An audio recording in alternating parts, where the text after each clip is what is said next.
yang saya tidak pasti. Boleh DM kami cik di Instagram. Saya akan suruh admin balas. Kita boleh berurusan di DM.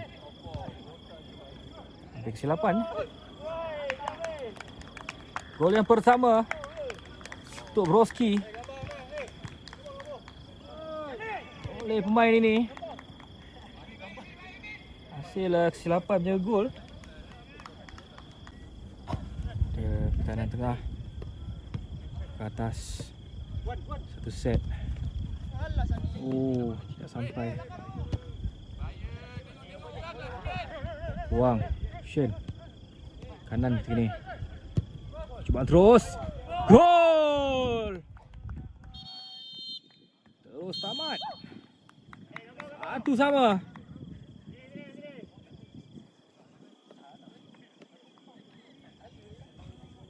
Oleh pemain ini. Tar. Gol yang kedua.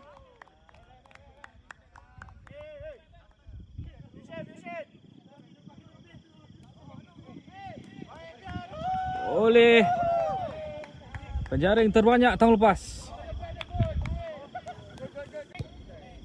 Sebelah tengah. Broski. Bagaimana untuk respon ketika ni?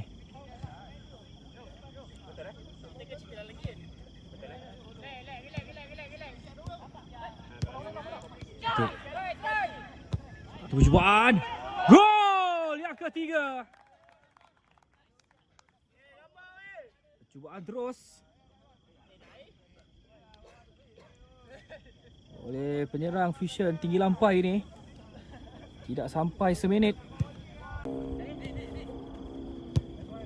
Through ball cantik. Sebelah kanan. Kuat betul crossing beliau.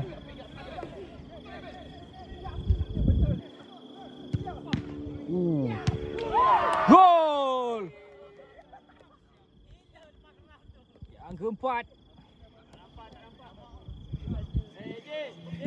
Pemain ini lepas.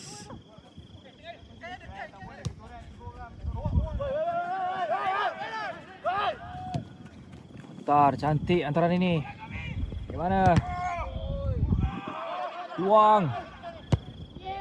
Gol yang kelima.